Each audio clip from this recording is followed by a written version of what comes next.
Hi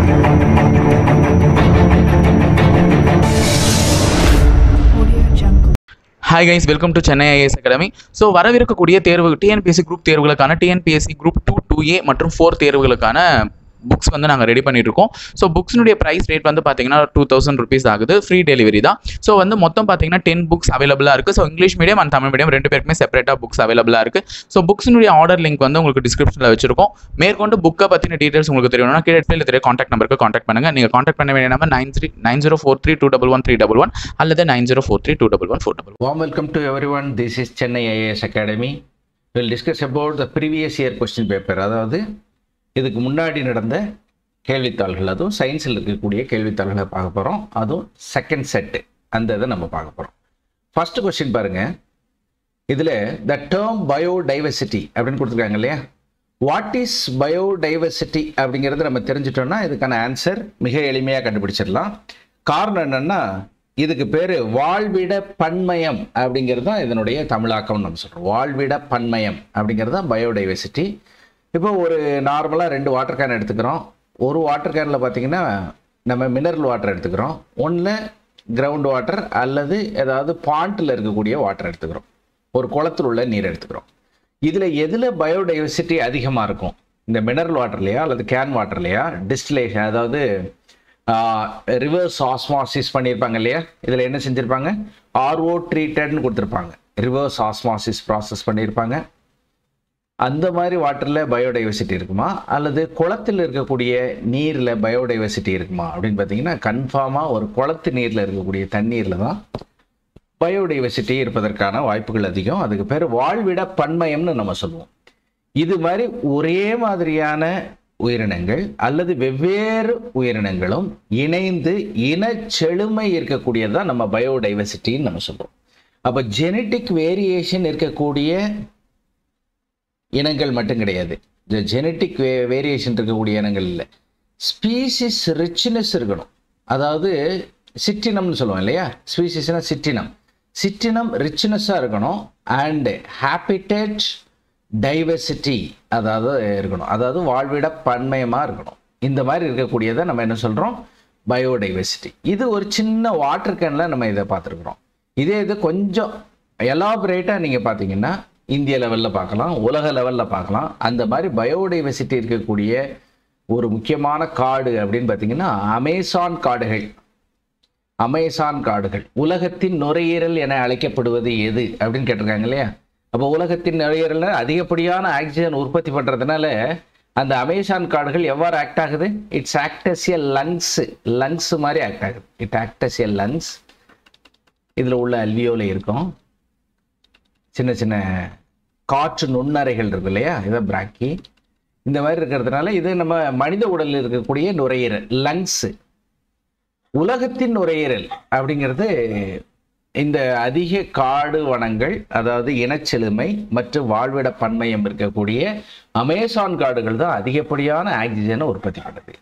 oxygen உற்பத்தி பண்ணுறது மட்டும் கிடையாது, இனச்செழுமை இருக்கணும், இன்னொன்று வாழ்விட பன்மயமும் இருக்கணும். அந்த மாதிரி ஒரு காடு தான் முக்கியமான காடு அமேசான். அமேசான் எந்த நாட்டில் இருக்குன்னு சொல்ல முடியுமா? பிரேசில் அப்படிங்கிற இடத்துல இருக்கு. பிரேசில் அப்படிங்கிற இடத்துல இருக்கு. இதுக்கு இன்னொரு பேர் என்ன பேர் வைக்கிறாங்க அப்படின்னு பார்த்தீங்கன்னா அமேசோனியா ZONIA அமேசோனியா அப்படின்னும் இதை இன்னொரு பேர் வச்சு அழைப்பாங்க. இதை தவிர வேற எது சார் இருக்கு? செகண்ட் லெவலில் இருக்கக்கூடியது காங்கோ பேசின்ஸ் அப்படின்னு சொல்லுவோம். காங்கோ பேசின்ஸ். அப்போ காங்கோவில் இருக்கக்கூடிய கேங்கோ பேசின்ஸும் என்னது அப்படின்னு பார்த்தீங்கன்னா பயோடைவர்சிட்டி, அதாவது வாழ்விட பன்மயம் மற்றும் இனச்செழுமை இருக்கக்கூடிய ஒரு முக்கியமான ஒரு இடமா இருக்கு. இதே மாதிரி நார்த் அமெரிக்காவில் இருக்கக்கூடிய அமெரிக்கா டெசர்ட் பாலைவனம் தான், ஆனால் அதிகப்படியான இனச்செழுமை இருக்கு அப்படின்னு கண்டுபிடிச்சிருக்கிறாங்க. அப்போ 3 முக்கியமான பயோடைவர்சிட்டி உலக லெவலில் பார்த்துருக்குறோம். ஒன்று அமேசான் காடுகள் மிக முக்கியமான ஒன்று, இன்னொன்று காங்கோ பேசின் காங்கோவில் இருக்கக்கூடியது, இன்னொன்று நார்த் அமெரிக்கா டெசர்ட். இந்த 3மே மிக முக்கியமான பயோடைவர்சிட்டி. ஏன் இதை நம்ம பயோடைவர்சிட்டி சொல்கிறோம்னா இதுதான் ஆன்சரை நம்ம கொடுத்துருக்குறோம். என்ன ஆன்சர் அப்படின்னு பார்த்தீங்கன்னா ஸ்பீசிஸ் ரிச்னஸ், அதாவது இனச்செழுமை அதிகமாக இருத்தல் மற்றும் ஹேபிட்டட் டைவர்சிட்டி. டைவர்சிட்டினா பன்மயம்னு சொல்லுவோம். வாழ்விட பன்மயம். ஹேபிட்டட்னா என்ன சொல்லுவோம்? வாழ்விடம். வாழ்விட பன்மயமாக இருத்தல், அதுக்கு பேர் பயோடைவர்சிட்டி. அப்போ சரியான விடை அப்படின்னு பார்த்தீங்கன்னா ஆப்ஷன் பி, இனச்செழுமை மற்றும் வாழ்விட பன்மை.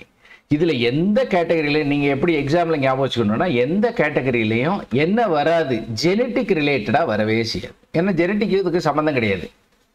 பயோடைவர்சிட்டிங்கிறது ஒரு வகையான எவல்யூஷனில் ரிச்னஸ், ஈக்காலஜி, என்வரான்மெண்டல் இருக்கக்கூடிய ஒரு மிக முக்கியமான டாப்பிக்கு.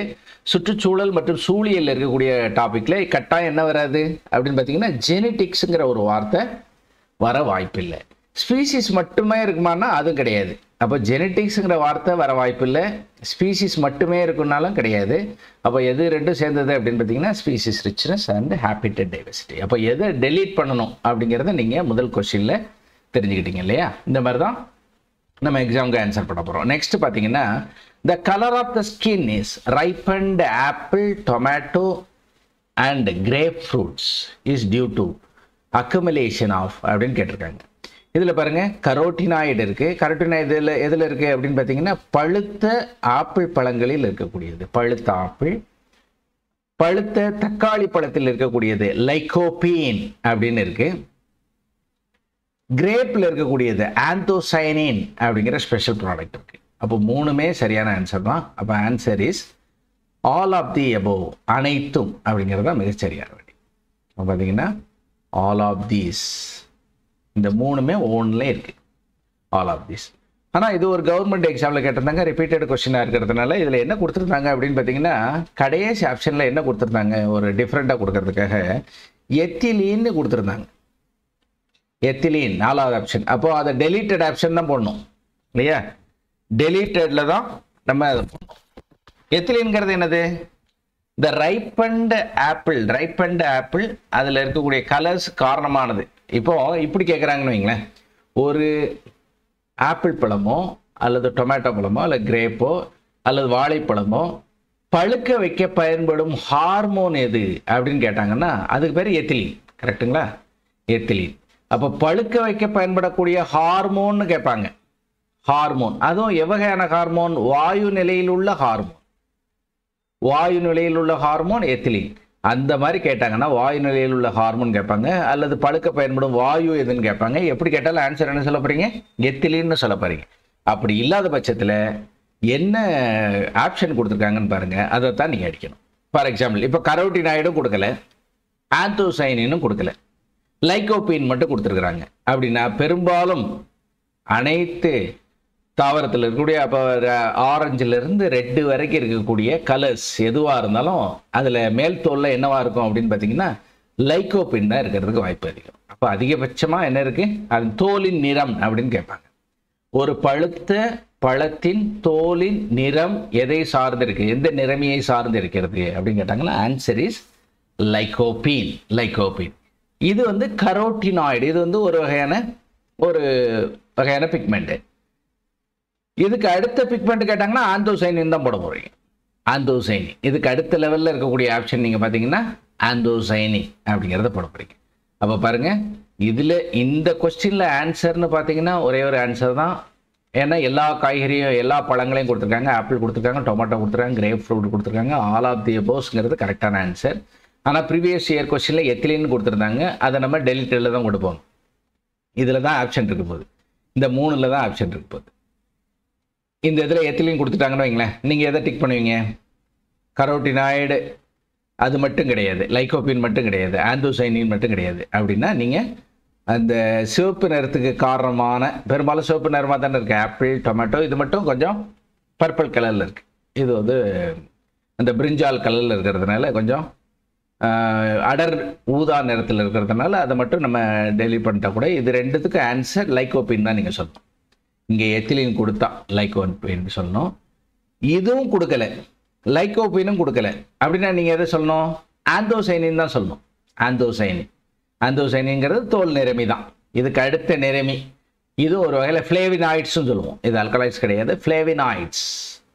ஃப்ளேவினாய்ட்ஸில் இருக்கக்கூடிய ஒரு முக்கியமான பிக்மெண்ட்னு பார்த்தீங்கன்னா ஆந்தோசைனின். அதை தான் நீங்கள் சொல்லணும். அப்போ அல்கலாய்டுன்னு கேட்டால் பர்டிகுலராக கேட்கறதுக்கு வாய்ப்பு இல்லை, குரூப் லெவலில் வேணால் கேட்கலாம். அல்கலாய்டு நிறமி எது அப்படின்னு கேட்டாங்கன்னா லைகோபின். ஃப்ளேவினாய்டு நிறமி எது அப்படின்னு கேட்டாங்கன்னா ஆந்தோசைன். அவ்வளோதான் நீங்கள் டிக் பண்ண வேண்டிய ஆப்ஷன். சரிங்களா? இந்த மாதிரி தான் நீங்கள் இதுக்கு ஆன்சர் பண்ணணும். இந்த இடத்துல இதுக்கான ஆன்சர் ஆல் ஆஃப் தீஸ். இந்த இடத்துல நம்ம ஓவராலாக டிஸ்கஸ் பண்ணியிருக்கிறோம். அதில் நம்ம சரியான ஆன்சர்னு பார்த்தீங்கன்னா ஆல் ஆஃப் தீஸ் என்பது சரியான விடை. ஓகேவா? பழுத்த ஆப்பிள் மற்றும் தக்காளி மற்றும் திராட்சை தோலில் இருக்கக்கூடிய நிறத்திற்கு காரணம் அப்படிங்கிறது கரோட்டினாய்டு இருக்குது, லைகோபின் இருக்குது, ஆந்தோசைனின் இருக்குது. ஓகே, நெக்ஸ்ட் கொஸ்டின் பாருங்கள். சுவாசித்தலின் போது வெளிவரும் ஆற்றல் எந்த வடிவத்தில் சேகரிக்கப்படுகிறது? இல்லையா? இப்போ பாருங்கள், சுவாசித்தல்ங்கிறது எதில் நடக்குது? நிறைய பேர் என்ன நினச்சிக்கிட்டு வாங்க, சுவாசித்தல்ங்கிறது மனித உடலில் நுரையீரலில் நடக்கிறதா சொல்லிடுவாங்க. ஆனால் இந்த நுரையீரலிருந்து மூக்கு வரைக்கும் நடக்குது பாருங்க, அதுக்கு பேர் மூச்சு விடுதல் தான். மூச்சு விடுதல் தான். மூச்சு விடுதல் என்னமான்னு சொல்லுவோம்? பிரீத்திங் தான் சொல்லுவோம். Breathing, not a respiration. அப்போ ரெஸ்பிரேஷன் எதில் நடக்குது? ஒரிஜினலாக ரெஸ்பிரேஷன் எதில் நடக்குதுன்னா செல்லின் உள்ளே நடக்கிறது. செல்லுக்குள்ளே நடக்கக்கூடியதான் ரெஸ்பிரேஷன். அந்த செல் சுவாசித்தலில் போது எந்த வடிவத்தில் ஆற்றல் சேமிக்கப்படுகிறது? நல்லா ஞாபகம் வச்சுங்க, இந்த பிரீத்திங் பண்ணுறதுனால ஆற்றல் சேமிக்காது. இது எக்ஸாக்ட் ஆகும், வெளியில் போயிடும் இல்லையா? எக்ஸிட் ஆயிரும். ஆனால் இங்கே பார்த்தீங்கன்னா இந்த செல்லில் இருக்கக்கூடிய அந்த சுவாசிக்கும் போது ஆற்றல் என்ன செய்யும்? சேமிக்கப்படும். எந்த மூலக்கூறின் அடிப்படையில் சேகரிக்கப்படும்?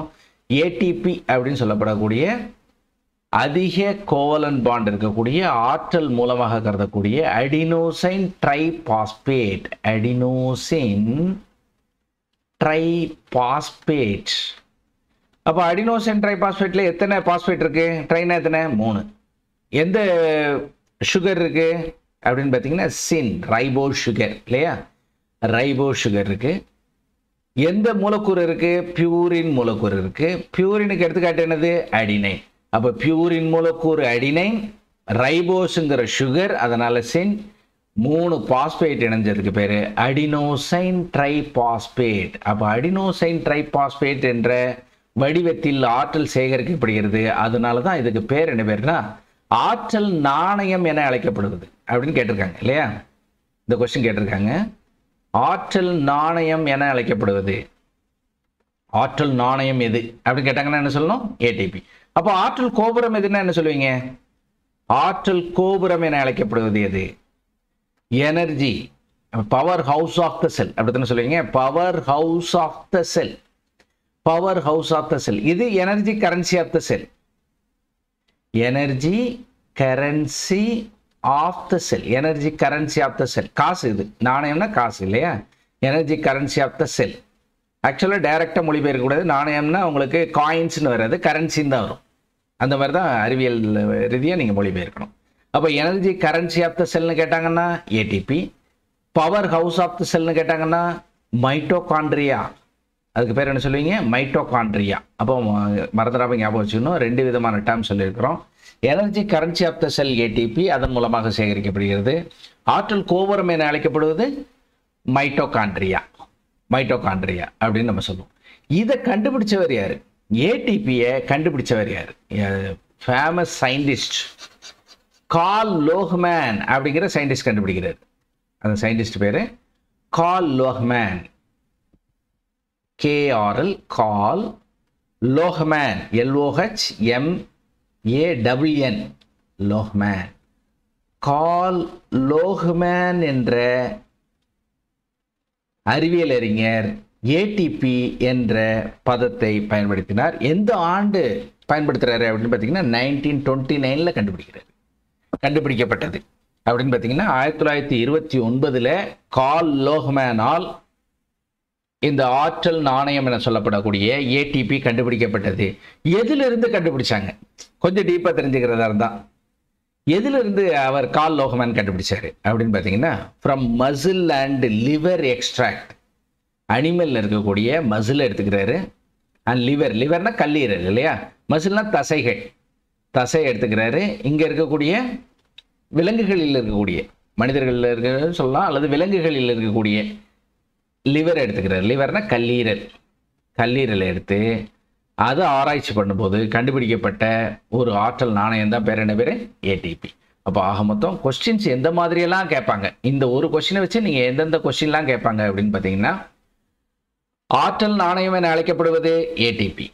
அடினோசைன் ட்ரைபாஸ்பேட், ஏடிபியின் விரிவாக்கம் என்ன, எக்ஸ்பேன்ஷன் அல்லது அப்ரிவியேஷன் என்ன அப்படின்னு கேட்பாங்க. அடினோசின் ட்ரைபாஸ்பேட் அப்படின்னு நம்ம சொல்லுவோம். அப்போ ஆற்றல் நாணயம் எது? ஏடிபி. ஏடிபியின் அப்ரிவியேஷன் என்ன? Adenosine triphosphate. அடினோசைன் ட்ரைபாஸ்பேட்டில் அமைந்திருப்பது பியூரினா பிரிமிடினா அப்படின்னு கேட்டாங்கன்னா ஆன்சர் பியூரின். பியூரின் அப்படிங்கிற பேஸ் இருக்கு. பேஸ்னா காரம். அப்போ பியூரின் காரத்தினுடைய தான் அடினைன் மற்றும் குவானைன் நமக்கு தெரியும் இல்லையா? அப்போ பியூரின்ல இருக்கக்கூடியது அடினைன். அப்போ ஏடிபியில் இருக்கக்கூடிய காரம் எது? பியூரின் காரம். பியூரின் காரத்துக்கு எடுத்துக்காட்டு அடினைன். அந்த இதுதான் உள்ள அட்டாச் ஆயிருக்கு. இதில் இருக்கக்கூடிய சர்க்கரை மூலக்கூறு எது அப்படின்னு கேட்டாங்கன்னா ரைபோஸ் சுகர். ரைபோஸ் சர்க்கரை மூலக்கூறு எத்தனை கார்பன் அணுக்களை உடையது? 5 கார்பன் இருக்கு ரைபோஸ்னால. ரைபோஸ்னாலே பெண்டோஸ், பெண்டானாலே 5 இல்லையா? அப்போ 5 கார்பனை உடைய ஒரு சர்க்கரை, 5 கார்பனை உடைய ஒரு சர்க்கரை, அதுக்கு பேரு ரைபோஸ். அப்போ அடினைன்கிற பியூரின் காரத்தில் இருக்கக்கூடிய அடினைன் இருக்கு, 5 கார்பன் இருக்கக்கூடிய ரைபோஸ் இருக்கு, 3 பாஸ்பேட் இருக்கு. அதுக்கு பேர் என்ன பேருன்னா அடினோசைன் ட்ரைபாஸ்பேட். இப்போ ஏடிபின்னு அப்ரிவியேஷன் கேட்டாங்கன்னா சிம்பிளாக எழுதிடுவீங்க. அதுக்குள்ளே ஒரு 4 கொஸ்டின் கேட்கலாம். ஏடிபியில் இருக்கக்கூடிய பியூரின் எது அப்படின்னு கேட்டாங்கன்னா அடினைன். அதில் இருக்கக்கூடிய சர்க்கரை எது அப்படின்னு கேட்டாங்கன்னா ரைபோஸ். ரைபோஸ் என்பது எத்தனை கார்பனுடைய சர்க்கரை? 5 கார்பனுடைய சர்க்கரை.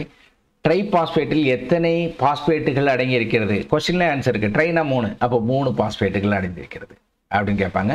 இது தொடர்புடைய கேள்வி கேட்டாங்கன்னா ஆற்றல் கோபுரம் எது அப்படின்னு கேட்டாங்கன்னா மைட்டோகாண்ட்ரியா. என்ன சொல்லுவீங்க? மைட்டோகாண்ட்ரியா. மைட்டோகாண்ட்ரியா கோலிக்கர் அப்படிங்கிறத கண்டுபிடிச்சார் இல்லையா? கோலிக்கருங்கிற சயின்டிஸ்ட் மைட்டோகாண்ட்ரியாவை கண்டுபிடிச்சார். பெயரிட்டவர் உங்களுக்கு பெண்டா அப்படிங்கிற சயின்டிஸ்ட். கோலிக்கர் தான் கண்டுபிடிச்சார். மைட்டோகாண்ட்ரியாவை கண்டுபிடித்தவர் அப்படின்னு கேட்பாங்க. அடுத்து ஏடிபியை கண்டுபிடித்தவர் அப்படின்னு கேட்டாங்கன்னா கார்ல் லோஹ்மேன். எந்த ஆண்டு கண்டுபிடித்தார்? 1927. எதிலிருந்து கண்டுபிடித்தார்? தசை மற்றும் கல்லீரல் செல்களிலிருந்து பிரிவுபடுத்தி எடுக்கும் பொழுது, அதாவது எக்ஸ்ட்ராக்ட் எடுக்கும்போது கண்டுபிடிக்கப்பட்டதுதான் ஏடிபி. அப்போ இந்த கேள்வியிலிருந்து வெவ்வேறு விதமான கேள்விகள் வரலாம் உங்களுக்கு. அடுத்து பார்த்தீங்கன்னா 4th question, the strength of trees, ஒரு மரத்தினுடைய உறுதித்தன்மைக்கு காரணமான திசுக்கள் எது அப்படின்னு கேட்பாங்க. மரத்தினுடைய திசு பற்றி படிக்கக்கூடிய படிப்புக்கு பேர் என்ன பேர் சொல்லுவோம்? அனாட்டமி. அப்படித்தானே? அனாட்டமி. உள்ள இருக்கக்கூடிய செயல்படாத பொருட்களை பற்றி படிக்கக்கூடியது அனாட்டமி. எது செயல்படக்கூடிய உறுப்புகளோ, ஃபார் எக்ஸாம்பிள் நமக்கு ஹார்ட், லங்ஸ் இதெல்லாம் செயல்படக்கூடிய, அதுக்கு பேர் என்ன பேர்? பிசியாலஜி. அப்போ தாவரத்தினுடைய ஒளிச்சேர்க்கை நடைபெற போகுது, அப்போ செயல்பட போகுது, அப்போ ஃபோட்டோசிந்தசிஸ்ங்கிறது பிசியாலஜி. அப்போ மனிதர்கள்லையும் விலங்குகள்லையும் செயல்படக்கூடிய ஒரு உயிருள்ள உயிரினமாக இருந்தால் ஃபிசியாலஜி. அதில் இருக்கக்கூடிய ஸ்ட்ரக்சரல் அனாட்டமி, அதில் இருக்கக்கூடிய செயலை தவிர மீதியெல்லாம் படிக்கிறதுக்கு பேர் அனாட்டமி இல்லையா? அது இந்த அனாட்டமியினுடைய, தாவர அனாட்டமியினுடைய தந்தை அப்படின்னு பார்த்தீங்கன்னா நெஹிமியா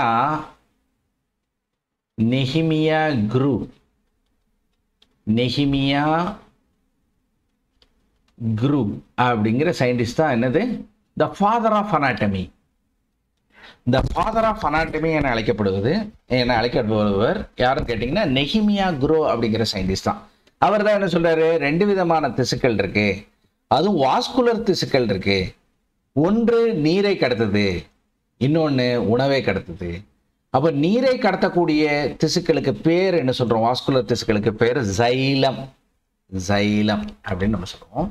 உணவை கடத்தக்கூடியது ஃபுட்டு, உணவை கடத்தக்கூடிய திசுக்களுக்கு பேர் ப்ளோயம்னு சொல்லுவோம். இதில் ஒன்று தான் ரொம்ப உறுதியாக இருக்கும், அதுக்கு பேர் ஜைலம். அப்போ ஜைலமும் இருக்கும். இறந்த செல்கள் என அழைக்கப்படக்கூடியது ஸ்க்ளீரன் கைமா. டெட் செல்னு சொல்லுவோம். டெட் செல் அல்லது இறந்த செல்கள். நமக்கு நகம் மாதிரி, நகம் வெட்டினா வலிக்காது இல்லையா? அது மாதிரி டெட் செல்லாக இருக்கக்கூடியது, தாவரங்களில் டெட் செல்லாக இருக்கக்கூடியது ஸ்க்ளீரன் கைமா. அதில் இருக்கக்கூடிய ஏன் டெட் செல்லாக உள்ளே இருக்கிறதுக்கு காரணம் என்ன அப்படின்னு கேட்டிங்கன்னா, லிக்னைன்னு ஒரு பொருள் இருக்குது. லிக்னைன் அப்படிங்கிற பொருள் இருக்கிறதுனால இறந்து காணப்படுது. பேரிக்காயெல்லாம் பார்த்துருப்பீங்க. தாவரத்தில் முக்கியமான ஒரு பழ வகைகளில் முக்கியமானது பேரிக்காய். அதை நீங்கள் பியர் நம்ம சொல்லுவோம், பியர் பிளான்ட்டு சொல்லுவோம், பியர் ஃப்ரூட்டு. அந்த பியர் ஃப்ரூட்டில் வெளிப்பகுதியை தட்டி பார்த்தீங்கன்னா கல் மாதிரி இருக்கும். பார்த்தீங்கன்னா ரொம்ப ஹார்டான ஒரு சப்ஸ்டன்ஸாக இருக்கும். வெளியில் இருக்கக்கூடிய உரை அதில் வந்து பெரிகார்ப்னு சொல்லுவோம் இல்லையா, பெரிகார்ப். ஒரு பழத்தினுடைய வெளிப்பகுதிக்கு பேர் பெரிகார்ப். அதுக்கு நடுவில் இருக்கக்கூடியது மீசோகார்ப். அதுக்கு உள்ளே இருக்கக்கூடியது எண்டோகார்ப். எண்டோன்னா உள்ள. அப்போ எண்டோகார்ப், மீசோகார்ப்புங்கிறது நடுப்பகுதி. வெளிப்பகுதியில் இருக்கக்கூடிய தோலுக்கு பேர் பெரிகார்ப். பெரிகார்ப். அப்போ பேரிக்காய் இதில் இருக்கக்கூடிய அந்த பெரிகார்ப் பகுதியை நீங்கள் தட்டி பார்க்குறீங்க. தட்டி பார்த்தீங்கன்னா எப்படி இருக்கும்? கல் செல், கல் மாதிரி இருக்கும். அதனால் அதுக்கு பேர், அந்த ஸ்க்ளீரன் கைமா செல்லுக்கு பேர் கல் செல் என அழைக்கப்படுவது இது. ஸ்க்ளீரன் கைமா. ஆன்சர் இஸ் ஸ்க்ளீரன் கைமா. அப்போ கல் செல், இங்கிலீஷில் அப்படியே சொல்லலாம் ஸ்டோன் செல். ஸ்டோன் செல்.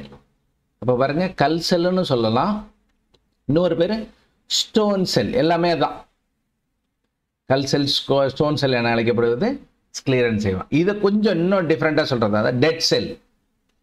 டெட் செல் எல்லாத்துக்கும் ஒரே ஆன்சர் தான். அப்போ கல் செல் சொல்லலாம், இங்கிலீஷில் ஸ்டோன் செல் அல்லது டெட் செல், லிக்னைன் இருக்கக்கூடிய செல், எல்லாத்துக்கும் ஒரே ஆன்சர் தான். அதுக்கு பேர் ஸ்க்ளீரன் கைமா. அதனால தான் அவ்வளோ ஹார்டாக இருக்குது. அப்போ மரத்தினுடைய உறுதிக்கு காரணம் டெட் செல்லு தான், ப்ளஸ்ஸு நீரை கடத்தக்கூடிய ஜைலம். அப்போ answer is option B, xylem மற்றும் sclerenchyma. Answer is xylem மற்றும் sclerenchyma is a correct answer. அடுத்த கொஸ்டின் பாருங்க. இதில் இதே மாதிரி தான் ரெஸ்பிரேஷன் தான் கொடுத்துருக்குறாங்க. நம்ம ஏற்கனவே ஒன்று பார்த்துருக்குறோம். விலங்குகள் சுவாசிக்குது. விலங்குகள் சுவாசங்கிறது, ரெஸ்பிரேஷனுங்கிறது எதில் நடக்குது அப்படின்னு பார்த்துருக்குறோம். செல்லுக்குள்ளே தான் ஒரிஜினல் நடக்குது. செல்லுக்குள்ளே தான் சுவாசங்கிறது நடக்குது. நம்ம நினச்சிக்கிட்டு இருப்போம் மூக்கு மூலமாகவோ நுரையீரல் மூலமாகவோ நம்ம சுவாசிக்கிறோம் நம்ம நினைக்கிறோம். ஆனால் அது பேர் மூச்சு விடுதல் தான், ப்ரீத்திங் தான். அது ப்ரீத்திங். அது எனர்ஜியை வெளியிடுறோம். ஆனால் சுவாசித்த போது எனர்ஜி உள்ளிழுக்கப்படுகிறது. எந்த ஃபார்மில் உள்ளிழுக்கப்படுகிறது? ஏடிபி அப்படிங்கிற ஃபார்மில். ஏடிபின்னா என்ன? Adenosine triphosphate. அப்போ ஏடிபி இன்னொரு பேர் என்ன பேர்? ஆற்றல் நாணயம், energy currency of the cell. இது மூலமாக உள்ளிழுக்கப்படுது. இதே ப்ராசஸ் தான் எது பண்ணுது அப்படின்னு பார்த்தீங்கன்னா தாவரங்களும். விலங்குகளும் அது மாதிரி தான் பண்ணுது, தாவரங்களும் அது மாதிரி தான் பண்ணுது. அப்போ plants and animals R same process தான் பண்ணுது. ஆனால் அதில் எந்த ப்ராசஸ் வந்து ஸ்பெஷலாக நடக்குது அப்படின்னு பார்த்தீங்கன்னா, தாவரம் சுவாசிக்கிறது மூலமாக தாவரத்தினுடைய எடை குறைஞ்சிரும். முதல்ல என்ன செய்யும்? அதனுடைய ட்ரை வெயிட் அது வந்து குறைஞ்சிரும், லாஸ் ஆஃப் ட்ரை வெயிட். ரெண்டாவது என்ன நடக்கும் அப்படின்னு பார்த்தீங்கன்னா, இந்த ஒரு குளுக்கோஸ் தான் சுவாசத்தில் பயன்படக்கூடிய முக்கிய தளப்பொருள்னு சொல்லுவோம், சப்ஸ்ட்ரேட். எல்லாத்துக்கும் குளுக்கோஸ் தான். நம்ம நினச்சிக்கிட்டு இருப்போம் குளுக்கோஸுங்கிறது மெடிக்கல் ஸ்டோரில் இருக்கக்கூடிய ஒரு முக்கியமான ஒரு கெமிக்கல் காம்பவுண்டு. அந்த கெமிக்கல் காம்பவுண்டை எடுத்து விளையாட்டு வீரர்கள் பயன்படுத்துகிறாங்க. அந்த லெவலில் நம்ம தெரிஞ்சு வச்சுருக்கிறோம் இல்லையா? குளுக்கோஸுங்கிறது என்னென்னா, எந்த ஒரு பொருளாக இருந்தாலும் அது குளுக்கோஸாக மாற்றிக்கும். நம்ம உடலினுடைய ஒரு ஸ்பெஷாலிட்டி என்னென்னா குளுக்கோஸாக மாற்றிக்கும். குளுக்கோஸ் தான் நமக்கு உடஞ்சி ஏடிபியாக கிடைச்சிக்கிட்டே இருக்க போகுது. அப்போ எனர்ஜிங்கிறது எதுவாக நமக்கு கிடைக்க போகுது? ஏடிபி கிடைக்கும். எது உடையிறதுனால? குளுக்கோஸ் உடையிறதுனால. அதனால தான் அந்த ப்ராசஸ்க்கு பேர் என்ன சொல்லுவீங்க? கிளைகோலைசிஸ். லைசிஸ்னால் உடையிறது, குளுக்கோஸ் உடைதல். குளுக்கோஸ் வந்து உடஞ்சிரும், பிரேக் ஆயிரும், ஃப்ராக்மெண்ட் ஆயிரும். அதனால் வரக்கூடிய எனர்ஜி தான் ஏடிபி. அந்த எனர்ஜியை ஸ்டோர் பண்ணிச்சு, தாவரங்களாக இருந்தாலும் சரி விலங்குகளாக இருந்தாலும் சரி. அதே தான் இங்கே கொடுத்துருக்காங்க பாருங்க. சுவாசத்திலும் போது சர்க்கரை அப்படிங்கிறது வேற ஒன்றும் கிடையாது, குளுக்கோஸ் தான். சுகருங்கிறது ஒன்றும் கிடையாது, குளுக்கோஸ். குளுக்கோஸ் இடை வேதி வினைகள் மற்றும் ஒளிச்சேர்க்கையின் போது சர்க்கரையை உருவாக்கும் உயிர் வேதி வினைகள் ஆகியவை பெரும்பாலும் ஒரே மாதிரியாக இருக்கின்றன. The intermediate chemical reaction, the breakdown of sugar, அதான் glycolysis in respiration and synthesis of sugar in photosynthesis, ஒளிச்சேர்க்கையின் மூலமாக வெளியிடக்கூடியது. ஒளிச்சேர்க்கையின் போது சர்க்கரை உருவாக்கக்கூடியது photosynthesis are much the same, அதே மாதிரியாக இருக்கிறது. அப்போ ரெண்டாவது இதுவும் கரெக்டு. ஆனால் மூணாவது பாருங்களேன், இது வந்து ஆக்சிஜன் அளவு சுவாசித்தலை பாதிப்பதாக கண்டறியவில்லை அப்படின்னு கொடுத்துருக்குறாங்க. கன்ஃபார்மாக பாதிக்கும். அப்போ இது தவறான விடை இல்லையா? எப்படி ஆக்சிஜன் இல்லாமல் சுவாசம் நடக்காது. ஆனால் இங்கே என்ன கொடுத்துருக்காங்க, not known to affect respiration கொடுத்துருக்காங்க. அப்போ அங்கே அது கிடையாது. இன்னொன்று, ரெஸ்பிரேஷன் என்பது ஒரு கன்ஸ்ட்ரக்டிவ் ப்ராசஸ், அதாவது ஆக்கல் வினைவு. இன்னும் சொல்லப்போனால் அனபாலிசம்னு கேட்குறாங்க. அனபாலிசமா அப்படின்னு கேட்குறாங்க, கிடையாது. It's A catabolism. கேட்டபாலிசம் சிதைதல் வினைவு, சிதைதல். இது வந்து கன்ஸ்ட்ரக்ஷன். கன்ஸ்ட்ரக்ஷன்னா அனபாலிசம், உருவாக்குதல், அப்படி தானே? ஒரு ஒரு பொருளை உருவாக்கலாம், அதை வந்து உடைக்கலாம். இது வந்து உடைக்கத்தான் செய்யுது. ரெஸ்பிரேஷன் மூலமாக ஏடிபியை உடைச்சி எனர்ஜியாக கன்வெர்ட் ஆகி அதை சேமித்து வச்சு உடைச்சிருது இல்லையா? அதனால் இது ஒரு கன்ஸ்ட்ரக்ஷன் ப்ராசஸ் இல்லை. அப்போ எது சார் அனபாலிசம், எது கன்ஸ்ட்ரக்ஷன் ப்ராசஸ்? இந்த இடம் இருக்குது பாருங்க. வெறும் ஃபோட்டோசிந்தசிஸ் மட்டும் கேட்டாங்கன்னா அனபாலிசம், உருவாக்குதல் வினை. உருவாக்குதல் வினை அனபாலிசம் என்ன சொல்கிறோம்? உருவாக்குதல். ஃபோட்டோசிந்தசிஸ் எதை உருவாக்குது? நமக்கு நல்லா சொல்ல தெரியும். என்னது? ஸ்டார்ச். எதன் மூலமாக உருவாக்குது? கார்பன் டை ஆக்சைடு மற்றும் நீரின் உதவியோடு வித் குளோரோஃபில், அதாவது பச்சையத்தின் உதவியால் சூரிய ஒளியின் முன்னிலையில் என்ன நடக்குது? ஸ்டார்ச் என்ற பல்சர்க்கரையை உருவாக்குகிறது மற்றும் ஆக்சிஜனை வெளியிடுகிறது. அப்படித்தானே? அப்போ ஒளிச்சேர்க்கையும் போது வெளிவரும் வாயு ஆக்சிஜன், ஒளிச்சேர்க்கையும் போது வெளிவரக்கூடிய பொருள், சேமிப்பு பொருள் அப்படிங்கிறது ஸ்டார்ச். எதன் மூலமாக நம்ம தெரியும்? கார்பன் டை ஆக்சைடு, வாட்டர் மற்றும் பச்சையத்தின் மூலமாக பயன்படுத்தப்பட்டு ஃபோட்டோசிந்தசிஸ்னு ஒரு ப்ராசஸ் இருக்குது. அதிலே வார்த்தை இருக்குது பாருங்கள், சிந்தசிஸ், உருவாக்குதல். அப்போ உருவாக்குதல் வினை எது? அனபாலிசம். சிதைத்தல் வினை எது? லைசிஸ். லைசிஸ்னா சிதைத்தல். சிதைத்தல் வினை எது? கேட்டபாலிசம். அப்போ கடைசியில் இருக்கக்கூடிய ஆப்ஷனும் தவறான ஆன்சர். அப்போ ஃபஸ்ட்டு 2 தான் சரியான விடை. அப்போ 1 and 2 is a correct answer. இதில் இருக்குது பாருங்கள், option C. Option C is a correct appropriate answer. C is a correct answer. எதை டிக் பண்ணோம்?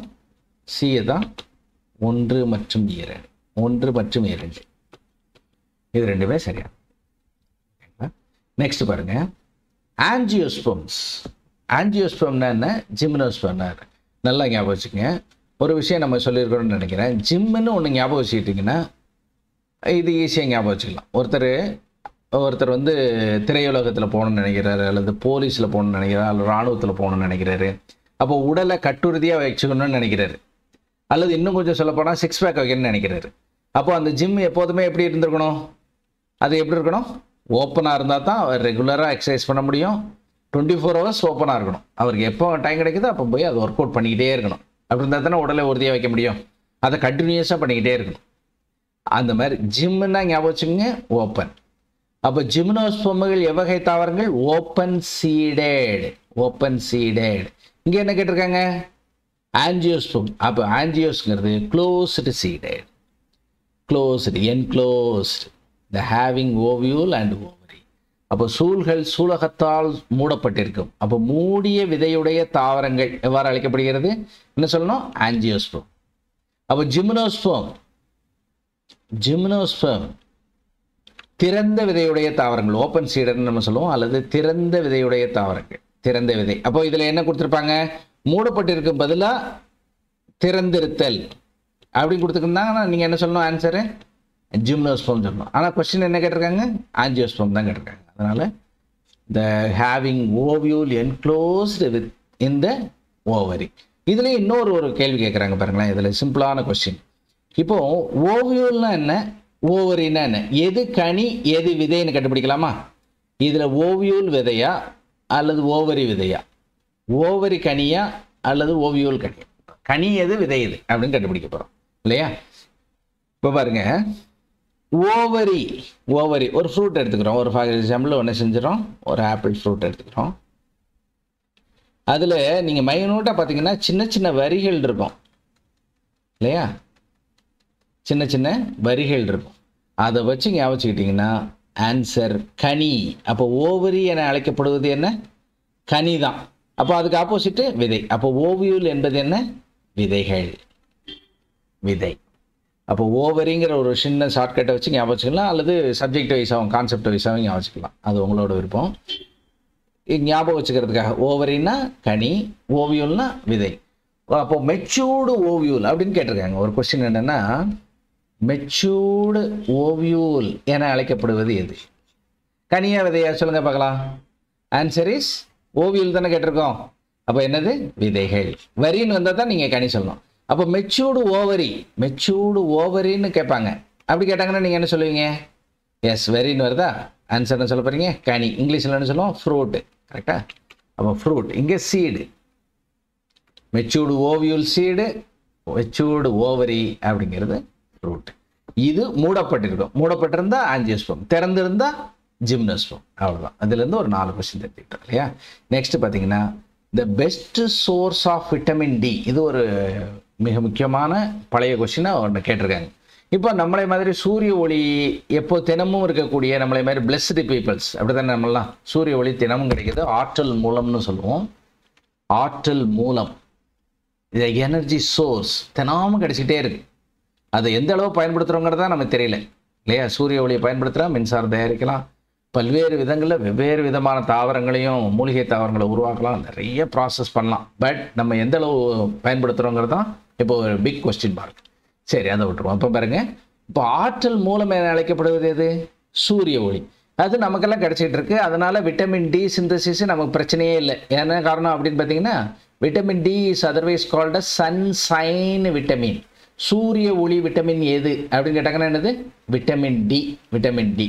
அப்போ சூரிய ஒளியில் ஒரு பீச்சில் நம்ம நார்மலாக அதில் நின்றுட்டு இருந்தாலே உங்களுக்கு என்ன கிடைச்சிடும்? சூரிய ஒளி ஸ்கின் மூலமாக அப்சர்வ் ஆகிடும். சூரிய ஒளியிலேருந்து விட்டமின் டி உங்களுக்கு அப்சர்வ் ஆகிரும், ஈஸியாக கிடைச்சிடும். சரி, சில நாடுகளில் நார்வே மாதிரியான நாடுகள் எடுத்துக்கலாம், கனடா மாதிரியான நாடுகள் இருக்கலாம். சில காலகட்டங்களில் என்ன இருக்காது? சூரிய ஒளியே இருக்காது. அந்த மாதிரி நாடுகளில் எதை எடுத்துக்கிடுவாங்க? சூரிய ஒளி இருந்தால் நம்ம தினமும் எடுத்துக்கலாம். சூரிய ஒளியே இல்லை, அவங்க எதை எடுத்துக்கிடுவாங்க? எந்த சோர்ஸ் எடுத்துக்கிடுவாங்க அப்படின்னு பார்த்தீங்கன்னா, உணவுப் பொருளாக என்ன எடுத்துக்கிறாங்க அப்படின்னு பார்த்தீங்கன்னா, மார்கரைன் அப்படிங்கிற பொருளை எடுத்துக்கிறாங்க. இது எது மாதிரி சார் இருக்கும் அப்படின்னு கேட்டிங்கன்னா, பட்டர் மாதிரியே இருக்கக்கூடியது. வெண்ணெய் நம்ம சொல்லுவோம் இல்லையா? தமிழில் வெண்ணெய் மாதிரியே இருக்கக்கூடிய ஒரு பொருள் தான் மார்கரைன். அப்போ சீஸ் மாதிரி இருக்கும். It's look like a cheese மாதிரி ஒரு கோட்டட் மாதிரி இருக்கும். அதை வச்சு சாப்பிடுவாங்க. அந்த மாதிரி பொருளை எடுத்துக்குவாங்க. இது பட்டர் மில்க்குங்கிறது, பட்டர் மில்க்லேருந்து வரக்கூடியது பட்டர். ஆனால் அந்த மார்கரைன் வந்து இது மாதிரி இருந்தால் கூட எதுலேருந்து எடுக்கிறாங்க அப்படின்னு பார்த்தீங்கன்னா, வெஜிடபிள் ஆயிலிருந்து எடுக்கிறாங்க. தாவர எண்ணெயிலிருந்து எடுக்கப்படக்கூடிய ஒரு பொருள் தான் மார்கரைன். அதை தான் சாப்பிட்றாங்க. இது வந்து பட்டர் மில்க்கு நேச்சுரலாக கிடைக்கிது. இது சிந்தசிஸ் பண்ணோம். எது மூலமாக பண்ணோம்? தாவர எண்ணெயிலிருந்து சிந்தசிஸ் பண்ணி மார்கரைனை எடுத்துக்கிறாங்க. அதை எடுத்துக்கிறது மூலமாக விட்டமின் டியை அவங்க காம்பன்சேட் பண்ணிடுறாங்க. இப்போ நிறைய அறிவியல் ரீதியாக பல்வேறு வகைகளில் விட்டமின் டியை எடுத்துக்கிறாங்க.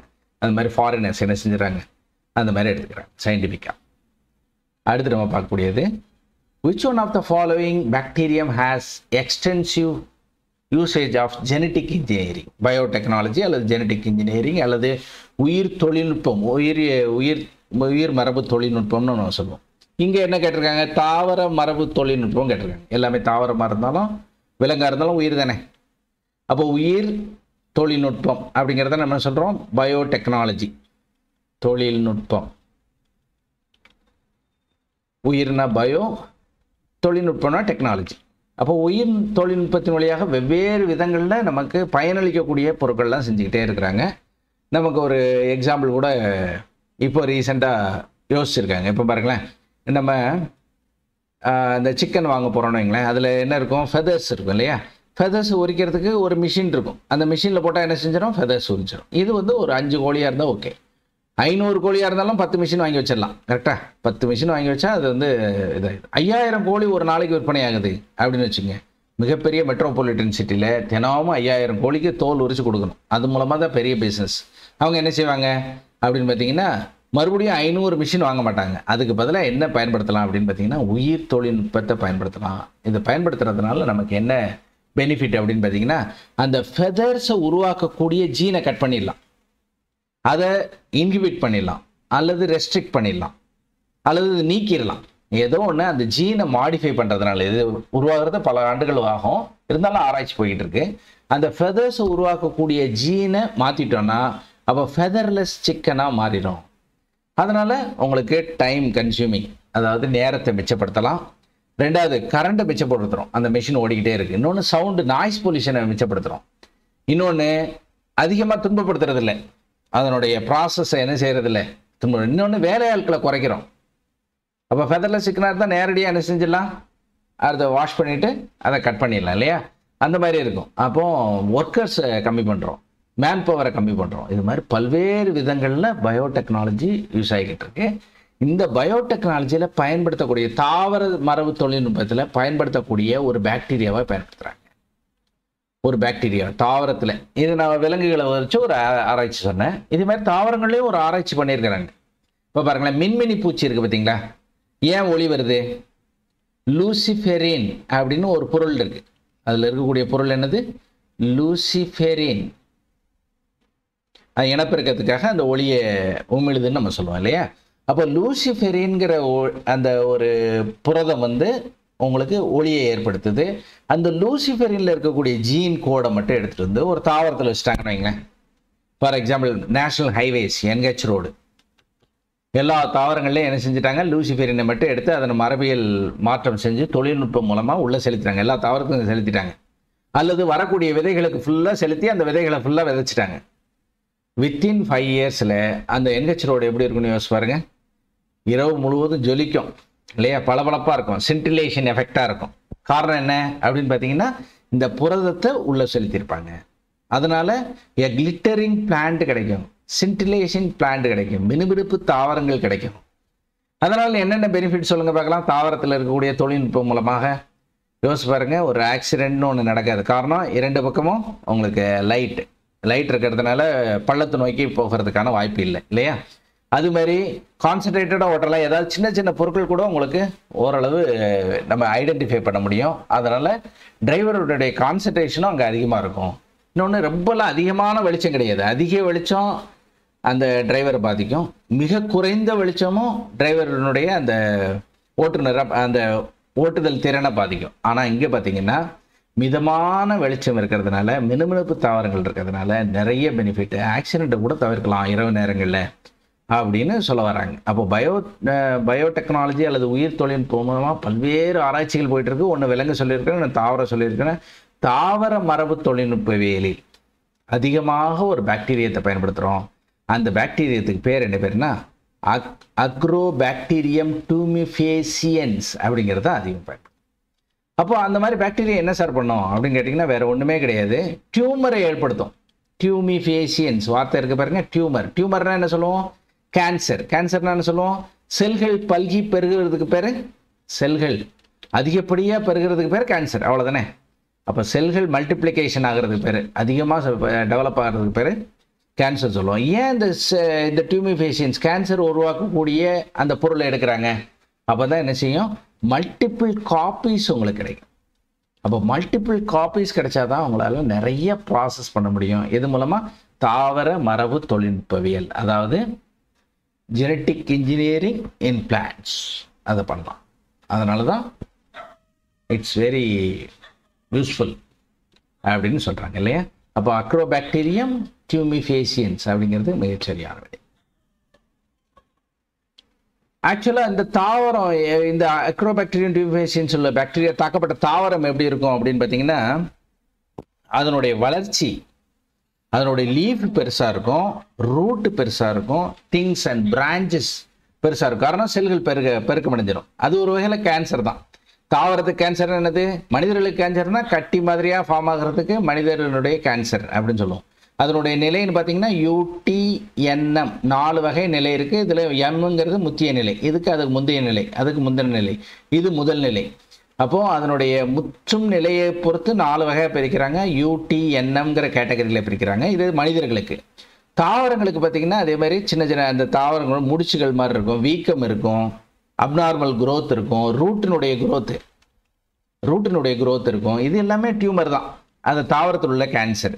பிரான்ச்சஸ் வித்தியாசமாக இருக்கும். இது எல்லாமே இந்த ஏற்படுத்தக்கூடிய இந்த அக்ரோபாக்டீரியா எடுத்து ஆராய்ச்சி பண்ணால் நிறைய செல்களை நம்ம உற்பத்தி பண்ணலாம். அது மரபு தொழில்நுட்பவியலில் நமக்கு பயன்படுது. அதான் கொஸ்டின் கேட்டது. அடுத்து பாருங்கள், ரொம்ப ஈஸியான கொஸ்டின். விட்டமின்லேருந்து கன்ஃபார்மாக ஒரு கேள்வி கேட்பாங்க. அதில் முக்கியமானது இதுதான். இப்போ பாருங்கள், விட்டமின் B1 என்ன சொல்லுவோம்? தயமின் அப்படி சொல்லுவோம் இல்லையா? தயமின். B2 என்ன சொல்லுவோம்? ரிபோஃப்ளேவின். 2-3 தெரிஞ்சு வச்சுக்கிட்டாங்கன்னா கூட உங்களுக்கு பொறுத்துறதுக்கு வசதியாக இருக்கும். அதே மாதிரி பார்த்தீங்கன்னா B12 என்ன சொல்லுவோம்? அடிக்கடி கேட்கக்கூடியது, பொறுத்துக்களை கேட்பாங்க. சயனோ கோவாலமின், சயனோகோவாலமின். அப்போ இது பேஸ் பண்ணியே நம்ம பெருத்தணும்னா இது பண்ணால் பண்ணிடலாம். இப்போ தைமின் எங்கே இருக்குது? இங்கே இருக்குது. அப்போ B1. ரிபோஃப்ளேவின் எங்கே இருக்குது? இங்கே பாருங்கள், செகண்ட். சயனோகோவாலமின் கொடுத்துருக்காங்க இல்லையா, பெரிய நம்பர், பெரிய பேரும் தான். அப்போ பெரிய number, a largest number, a big name, பெரிய நேம். அதை ஞாபகம் வச்சு சொல்லிடலாம். சயனோகோபாலம் பெரிய நம்பராக இருக்குது, அப்போ பெரிய நேம் இருக்கக்கூடிய ஒரு விட்டமின். அது வாட்டர் சாலுபிள் விட்டமின். எல்லாமே வாட்டர் சாலுபிள் விட்டமின் தான். அப்போ இதை பொறுத்திடலாம். இப்போ மீதி பொறுத்தாது என்ன இருக்குது? பைரிடாக்சின், டாக்ஸ் 6 அப்படின்னு ஞாபகம் இல்லையா, டாக்ஸின் 16 அப்படின்னு ஞாபகம் 6, B6. அப்போ சரியான விடை பார்த்தீங்கன்னா ரிபோஃப்ளவின். ஏக்கு 2, ஏக்கு 2 வர்ற மாதிரி பார்த்தீங்கன்னா 3 இருக்குது. ஆன்சர் 3 இருக்குது. அப்போ இது எதில் ரெண்டாவது ஆப்ஷனை பார்க்கும்போது தான் உங்களுக்கு சரியான விடை தெரியும். அப்போ தைமின் அப்படிங்கிறது விட்டமின் B1. அப்போ 4ங்கிற ஆன்சர் எதில் இருக்குது? 2 இருக்குது. அப்போ எது டெலீட் ஆயிடுச்சு அப்படின்னு பார்த்தீங்கன்னா இது டெலீட் ஆயிடுச்சு. 2 விஷயம் டெலீட் ஆயிடுச்சு. இப்போ ரெண்டாவது ஆன்சர் பார்க்கும்போதே உங்களுக்கு 2 தான் வந்திருக்கு. மூணாவது ஆன்சரை பாருங்கள், பைரிடாக்சின் அப்படிங்கிறது B6. B6னா 1, கரெக்டுங்களா? அப்போ பாருங்கள் 1, மூணாவதுல 1 இருக்கிறது எது? இதுதான். அப்போ எது டெலீட் ஆயிடுச்சு? ஏ டெலீட் ஆயிடுச்சு. அப்போ ஆன்சர் இஸ் கடைசி சயனோகோபாலமின்ங்கிறது B12 அப்படிங்கிறது அது பொருத்தி இருக்கு இல்லையா. அப்போ கரெக்டான answer 2413. Option C. Option C is a correct answer. Next பாருங்க, ஹியூமன் பீயிங், ஒவ்வொரு உயிரினங்களுக்கும் ஒவ்வொரு வகையான நோய்கள் தாக்கக்கூடியது அல்லது எந்த வகையை சார்ந்தது, நோய்களை பேஸ் பண்ணி இருக்கக்கூடிய ஒரு கேள்விகள் தான். அப்போது ஹெல்த் அண்ட் ஹைஜீன் அப்படின்னு கொடுத்துருக்காங்க. அதுக்கப்புறம் டிசீஸ், ஹியூமன் டிசீஸ்ன்னு கொடுத்துருக்காங்க உங்கள் சிலபஸில். அதில் கடைசி இருக்கக்கூடியது என்வரான்மெண்ட் எக்காலஜிக்கு முன்னாடி இருக்கக்கூடிய டாப்பிக்கே தான் டிசீஸ். டிசீஸ்லேருந்து கன்ஃபார்மாக கேள்வி கேட்பாங்க. அப்போ ஹியூமன் பீயிங்ஸுக்கு வரக்கூடிய நோய் அப்படின்னு பார்த்தீங்கன்னா காலரா. லைஃப் ஸ்டாக் வரக்கூடியது என்ன அப்படின்னு பார்த்தீங்கன்னா ரிங்வார்மில் இருக்கக்கூடியது லைஃப் ஸ்டாக் அப்படின்னு சொல்லுவோம். ரோடன்ஸ், கொறிப்பவைகளில் வரக்கூடியது பிளேக் மாதிரியான நோய்கள், plague. Dogs, cat and cattles கூட சொல்லலாம், கேட்டில்ஸ்னு கூட கொடுக்கலாம். கால்நடைகளுக்கு பெரும்பாலும் தாக்கக்கூடியது ஆந்த்ராக்ஸ். ஆந்த்ராக்ஸுக்கு பற்றி கேள்வி கேட்டிருக்காங்க. It's a spore forming bacteria, ஸ்போர்களை உருவாக்கக்கூடிய பாக்டீரியா தான். பயோவாரில் பயன்படுத்தக்கூடிய பாக்டீரியாவே இருக்குது, பயோவாரில் பயன்படுத்தியிருக்காங்க. என்ன இதை? ஆந்த்ராக்ஸை பயன்படுத்தியிருக்காங்க. அப்போ கால்நடைகளை தாக்கும் நோய் எது அப்படின்னு கேட்டாங்கன்னா ஆந்த்ராக்ஸு. ரோடன்ஸுக்கு பிளேக்கு, லைஃப் ஸ்டாக்னா ரிங்வார்மு, ஹியூமன் பீயிங்கு தாக்கக்கூடியது காலரா. அப்போ 1, 2, 3, 4 is a correct answer. First answer is correct. அடுத்து பாருங்க, 11th கொஸ்டின். இது ஒரு முக்கியமான கொஸ்டின். ஜெனட்டிக் டிசார்டர் ரிலேட்டடாக கொஸ்டின் கேட்டிருக்காங்க. ஜெனட்டிக் டிசார்டர், பாலிடாக்டைலி அப்படின்னு கொடுத்துருக்காங்க இல்லையா. இதில் தெரிஞ்சதை நம்ம பார்த்துடலாம். Polydactyly, colour blindness, PKU, phenylketonuria, phenylketonuria அதான் அதனுடைய அப்ரிவேஷன். பினைல் கீட்டோனூரியா, இன்னொன்று ஹேரி பின்னா. இதில் எளிமையானது எது பாருங்கள், ஹேரி பின்னா. காதுகளில் முடி வளர்கிற மாதிரி எந்த குரோமோசோமினுடைய ட்ரைட் இருக்கும்? மேலுக்கு, அதாவது ஆண்களுக்கு வளரும் இல்லையா, காதில் முடி வளர்கிற மாதிரி. அப்போ Y linked traits is related to Y linked trait. அடுத்து பாருங்கள், பினைல் கீட்டோனூரியா அப்படிங்கிறது என்னென்னா செக்ஸ் லிங்க்டு ரெசசிவ் ட்ரைட் அப்படின்னு சொல்லுவோம். PKUங்கிறது செக்ஸ் லிங்க்டு ரெசசிவ் ட்ரைட். அப்போ ஒடுங்கு பண்பு தான், அதுவும் ஆட்டோசோமல் ஒடுங்கு பண்பு. ஆட்டோசோமல் ஒடுங்கு பண்பு. அடுத்து பாருங்க, கலர் பிளைண்ட்னஸ்ங்கிறது என்னது? நிறக்குருடு. இது வந்து செக்ஸ் லிங்க்டு என்ன சொல்லுவோம் அப்படின்னு பார்த்தீங்கன்னா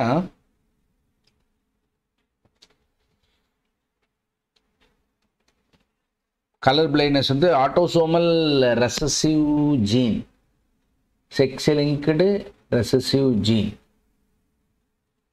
இங்கே பாருங்க மூணாவது. பாலிடக்டைலி அப்படிங்கிறது என்ன அப்படின்னு பார்த்தீங்கன்னா ஆட்டோசோமல் டாமினன்ட் ரைட். அப்போ ஒன்று தான் டாமினன்ட், 2 ரெசசிவ். ஞாபகம் வச்சுங்க, 2 ரெசசிவ். இப்போ எதெல்லாம் ரெசசிவ் எது டாமினன்ட்டு எப்படி எக்ஸாம் பாயிண்ட் ஆஃப் வியூவில் கண்டுபிடிக்கிறது பாருங்கள். இப்போ பாருங்கள் ஒரு விஷயம் சொல்கிறேன் பாருங்கள்.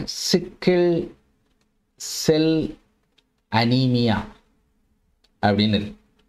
சிக்கிள் செல் அனீமியா, கதிரருவால் ரத்த சோகை. சிக்கிள்னா என்ன சொல்லுவோம்?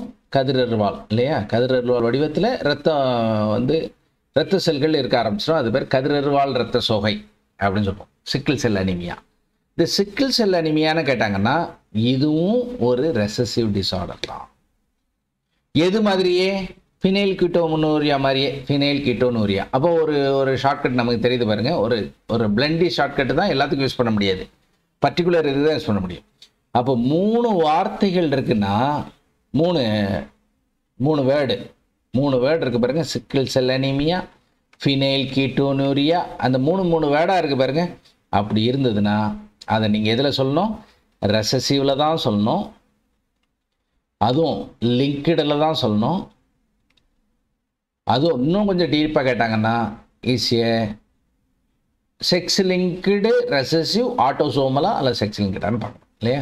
இப்போ பாருங்கள், sex linked autosomal recessive disorder, sex linked autosomal recessive disorder இந்த கேட்டகரியில் தான் வரும். அப்போ சிக்கிள் செல் அனீமியான்னு கேட்டாலும் சரி, ஃபினைல் கீட்டோனுரியான்னு கேட்டாலும் சரி, ரெண்டுமே மியூட்டேஷனால தான் நடக்குது. அதுவும் செக்ஸ் லிங்க்டு ரெசசிவ் டிஸார்டர், அதுவும் ஆட்டோசோமலாக இருக்கலாம். மேபி இட்ஸ் ஆட்டோசோமல் அந்த மாதிரி இருக்கலாம். ஸோ ஆன்சரிஸ் இந்த மாதிரி 3 வார்த்தை இருந்தால் என்ன சொல்லணும்? ரெசசிவில் தான் நீங்கள் டிக் பண்ணணும். அதுவும் லிங்க்டில் தான் டிக் பண்ணணும். லிங்க்டு ரெண்டுமே லிங்க்டு ப்ராசஸ் தான். இது சிக்கிள் செல் அனிமியாவும் சரி, ஃபினைல் கீட்டோனுரியா ரெண்டுமே லிங்க்டு ப்ராசஸ். அதுவும் செக்ஸ் லிங்க்டு தான். இன்னும் கொஞ்சம் சொல்லப்போனால் ஆட்டோசோமலாக கூட அதனுடைய ப்ராசஸ் இருக்கும். ஆட்டோசோமலாக தானாகவே செல்ஃபாக ப்ரொடியூஸ் பண்ணிடும். அதனால் ஆட்டோசோமல் ரெசசிவ் ட்ரைட்ஸ். டாமினன்ட் கேட்டாங்கன்னா பாலிடக்டைலி ஒன்றே தான் இருக்குது. டாமினன்ட்டில் ஒன்றே தான் இருக்குது. மீதி ஜென்ரலில் ஒன்று கொஸ்டின் கேட்டிருக்காங்க, ஹேரிப்பினா ஒயிட் ரைட். அப்போ கரெக்ட் ஆன்சர் இஸ் பாலிடக்டைலி அப்படிங்கிறது 4 இல்லையா? 4. கலர் பிளைண்ட்னஸ்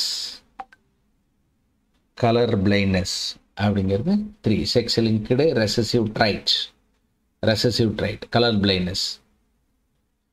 PKU அப்படிங்கிறது 2 ஆட்டோசோமல் ரெசசிவ் ட்ரைட். இன்னொன்று ஹேரிப்பின்னாங்கிறது ஒய் லிங்க்டு ட்ரைட். இப்போ இந்த ஷார்ட்கட்டை வச்சு இன்னொரு விஷயம் சொல்ல போகிறேன் பாருங்களேன். இதெல்லாம் பேஸ் பண்ணி இப்போ ஆன்சர் இஸ் கரெக்ட், ஏங்கிறது கரெக்டான ஆன்சர். இப்போ பார்த்தீங்கன்னா தேலசீமியான்னு கேட்குறாங்கன்னு வைங்க. தேலசீமியா ஆல்ஃபா செல் பாதிக்கப்பட்டால் ஆல்ஃபா தேலசீமியா, பீட்டா செல் பாதிக்கப்பட்டால் பீட்டா தேலசீமியா, அவ்வளோதான் வித்தியாசம். ஈமியா அப்படின்னாலே அனிமியா, இரத்த சோகை, உள்ளே இருக்கக்கூடிய பிளட் செல் பாதிக்கப்படுதுன்னு அர்த்தம். ஆல்ஃபா பீட்டா செல் பாதிக்கப்படுதுன்னு அர்த்தம் இல்லையா? அப்போ தேலசீமியான்னு கேட்டாங்கன்னா ஆட்டோசோமல் லிங்க்டு ரெசசிவ் தான். இதுவும் ரெசசிவ் தான். அதே மாதிரி ஹீமோஃபிலியா இதுவும் ஒரே மாதிரி தான் இருக்கு இல்லையா? நேம் பாருங்க, உடையலை, 2 பிரேக் ஆகாமல் இருந்தால் ஆட்டோசோமல் ரெசசிவ் டிஸார்டர். இது எல்லாத்துக்கும் இந்த ஷார்ட்கட் யூஸ் பண்ண முடியாது. சில டிசீஸ்க்கு நம்ம யூஸ் பண்ணிக்கலாம். தேலசீமியா, ஹீமோஃபிலியா இதெல்லாம் உடையாமல் இருக்குது பாருங்கள். அந்த வேர்டு உடையாமல் இருக்குது, அது ஆட்டோசோமல் ரெசசிவ் டிஸார்டர். உடஞ்சி இருந்ததுன்னா இப்போ சிக்கிள் செல் அனிமியா, ஃபினைல் கீட்டோனுரியா ரெண்டுமே என்ன கேட்டகரியில் வருது? Sex linked. ஆக்சுவலாக ஃபினைல் கீட்டோனுரியா ஆக்சுவலாக என்ன கொடுத்துருக்கணும்? Sex linked autosomal linked recessive disorder. Sex linked autosomal recessive disorder அதில் தான் கேட்கணும். இது ரெண்டுலேயுமே அந்த கேட்டகரி வரும். அதை பார்த்துங்க. இங்கே என்ன கொடுத்துருக்காங்க? ஆட்டோசோமல் மட்டும் கொடுத்துருக்காங்க. இது ஜென்ரலாக இது என்ன சொல்லணும்? ஆட்டோசோமல் ரெசசிவ் டிஸார்டர்னு சொல்லணும். அடுத்து பார்த்தீங்கன்னா The nitrogenous bases found in both DNA and RNA. DNA மற்றும் RNAயில் இருக்கக்கூடிய நைட்ரோஜீனியஸ் காரங்கள் எவை அதானே கேட்டிருக்காங்க. அப்போது எதெல்லாம் இருக்கும்? காரங்கள் எல்லாத்துலேயும் இருக்கக்கூடிய டிஎன்ஏன்னு வந்துருச்சு. இது RNA சிங்கிள் ஸ்டாண்டர்ட். டிஎன்ஏல இருக்கக்கூடியது அடினைன் தைமின் இருக்கும், குவானைன் சைட்டோசின் இருக்கும். இங்கே அடினைன் தைமினுக்கு பதிலாக யுராசில் இருக்கும், குவானைன் எப்போதும் போல் சைட்டோசின் இருக்கும். அப்போ எல்லாத்தையும் பொதுவாக இருக்கிறதெல்லாம் டிக் பண்ணுங்கள். எதெல்லாம் பொதுவாக இருக்குது? அடினைன் பொதுவாக இருக்குது, குவானைன் பொதுவாக இருக்குது. கரெக்டாக? அடினைன் பொதுவாக இருக்குது, குவானைன் பொதுவாக இருக்குது, சைட்டோசின் பொதுவாக இருக்குது. அப்போ அந்த ஆன்சர் தான். அப்போ இங்கே பொது இல்லாததெல்லாம் அடிச்சிருங்க. அப்போ 2 பொது இல்லை. அப்போ அடினைன், குவானைன், சைட்டோசின் எங்கே இருக்குது அப்படின்னு பார்த்தீங்கன்னா the last one. அப்போ option D is a correct answer. அடுத்து பார்த்தீங்கன்னா கோடை காலத்தை மந்தமாக கழிப்பவைன்னு கேட்பாங்க. அப்படி இல்லாத பட்சத்தில் கோடை காலத்தை மஞ்சமாக கழிக்கிறதுனா என்ன அர்த்தம்? கோடைகால உறக்கம். கோடைகால உறக்கத்துக்கு பேர் என்ன பேர்? ஆஸ்டிவேஷன். ஆஸ்டிவேஷன்னு சொல்லுவாங்க. அப்போ கோடைகால உறக்கத்தை மேற்கொள்பவை எவை அப்படின்னு கேட்டாங்கன்னா ஆன்சர் இருவாழ்விகள், ஆம்பிஃபியன்ஸ். ஆம்பிஃபியன்ஸ் தான் என்ன செய்யுது அப்படின்னு பார்த்தீங்கன்னா கோடைகால உறக்கத்தை மேற்கொள்பவை இருவாழ்விகள் தான். அடுத்து 14th question. Hormone secreted in root tip during the formation of nodules. அப்போ நுனியாக்கு திசுவின் வளர்ச்சி அப்படின்னு தானே சொல்லணும். ஒரு தாவரத்தினுடைய வேர் வளர்ந்தாலும் சரி நுனியில் வளருது, வேரினுடைய நுனி வளருது. தண்டு வளர்ந்தாலும் சரி தண்டில் உள்ள நுனி வளருது. அப்போ நுனியாக்கு திசு மெரிஸ்டமேட்டிக் செல் அப்படின்னு சொல்லுவோம். மெரிஸ்டமேட்டிக் செல் அல்லது நத்திங் பட் நுனி ஆக்கு திசு. நுனியில் ஒரு ஆக்கு திசு இருந்தால் தான் வளரும் 2 பக்கமும். அப்போ வளர்ச்சி தான் முக்கியம். க்ரோத்துங்கிறது வெரி இம்பார்ட்டன்ட். அதுக்கு யூஸ் ஆகக்கூடிய ஹார்மோன் எது அப்படின்னு பார்த்தீங்கன்னா ஆக்சின் அப்படிங்கிற ஹார்மோன். இப்போ அந்த வேர் முடிச்சுகளில் ஆக்சின் தான் என்ன செய்யுது? அது உற்பத்தியாக போய் தான் வளர்ச்சி அடையுது. அப்போ ஆன்சர் இஸ் ஆக்சின். முதலில் கண்டுபிடிக்கப்பட்ட ஹார்மோன் கேட்பாங்க. ஆன்சர் ஆக்சின் தான். ஆக்சின் எதிலிருந்து கண்டுபிடிச்சாங்கன்னா தாவரங்கள்லேருந்து கண்டுபிடிக்கலை, மனித உடலில் இருக்கக்கூடிய யூரின்லேருந்து கண்டுபிடிக்கிறாங்க. அப்போ விலங்கு வகைகள் அல்லது மனித உடலில் இருக்கக்கூடிய யூரின் மூலமாக கண்டுபிடிக்கப்பட்ட ஹார்மோன் அப்படின்னு பார்த்தீங்கன்னா ஆக்சின் தான். இதிலே நாப்தலிக் அசிட்டிக் ஆசிட் அப்படிங்கிறது ஆக்சின் தான். நாப்தலின் அசிட்டிக் ஆசிட் நம்ம வீடுகள்லாம் போடுவோம் இல்லையா, நாப்தலின் பால், ரசகற்பூரம்னு ஒன்று போடுவோம் இல்லையா. நாப்தலின் அசிட்டிக் ஆசிட் எதில் தயாரிக்கிறாங்க? ஃபேக்ட்ரியில் தயாரிக்கிறாங்க, இண்டஸ்ட்ரியில். அப்போ செயற்கை ஆக்சின் என அழைக்கப்படுவது எது? NAA. சில நேரங்களில் வீடிசைடு அதாவது களைக்கொல்லியை பயன்படுத்துகிறாங்க. களைகளை நீக்குவதற்காக பயன்படுத்தக்கூடியது களைக்கொல்லியாக பயன்படுத்தக்கூடியது 2,4-D அப்படிங்கிறதும் ஃபேக்ட்ரியில் தான் தயாரிக்கிறாங்க. அப்போ செயற்கை ஆக்சின் எது? 2,4-D. அப்போ இயற்கையாக ஒரு தாவரத்தில் ஒரு ஹார்மோன் சுரந்தால் நுனி ஆக்கம் பெறும் அல்லது நுனி ஆக்கு திசு வளர்ச்சி அடையும். அந்த ஹார்மோனை தான் நம்ம ஆக்சின் சொல்லுவோம். முதலில் கண்டுபிடிக்கப்பட்ட ஹார்மோன், மனித சிறுநீரிலிருந்து கண்டுபிடிக்கப்பட்ட ஹார்மோன், செயற்கையாக இண்டஸ்ட்ரியில் நம்ம தயாரிக்கிறோம். 2 வகையில் தயாரிக்கிறோம். ஒன்று நாப்தலின் அசிட்டிக் ஆசிட், இன்னொன்று களைக்கொல்லியான 2,4-D. இவை அனைத்தும் செயற்கை ஆக்சின் என அழைக்கப்படுகிறது. செயற்கை ஆக்சின், ஆர்டிஃபிஷியல் அல்லது சிந்தட்டிக்னு சொல்லுவோம்.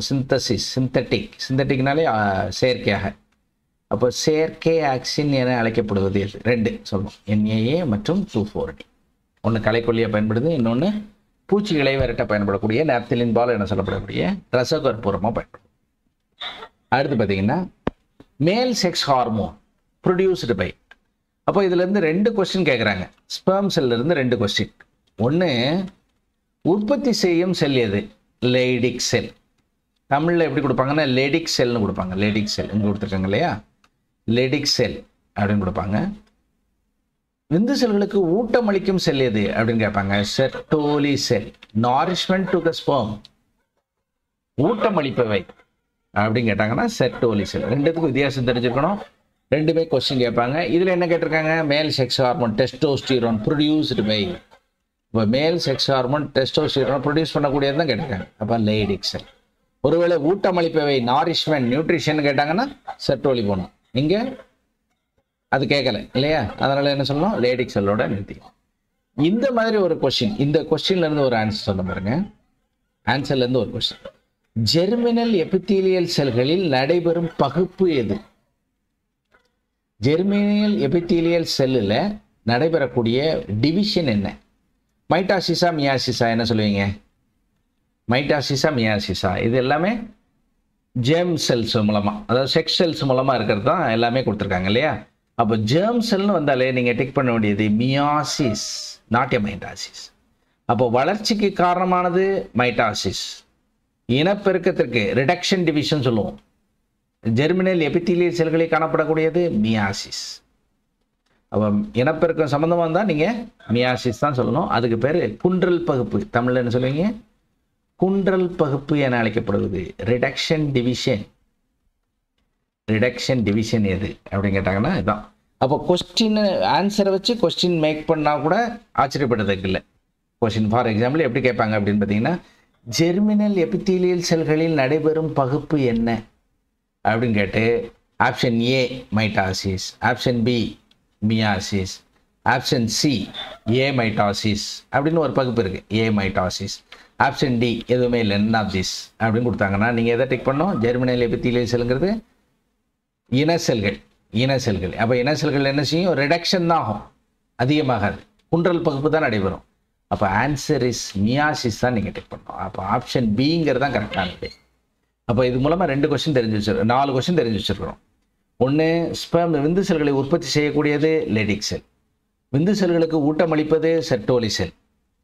ஜெர்மினல் எபித்தீலியல் செல்களில் நடைபெறும் பகுப்பு எது? மியாசிஸ். உடல் வளர்ச்சிக்கு காரணமான பகுப்பு எது? மைட்டாசிஸ். அவ்வளோ. சரிங்களா? Okay, thank you very much.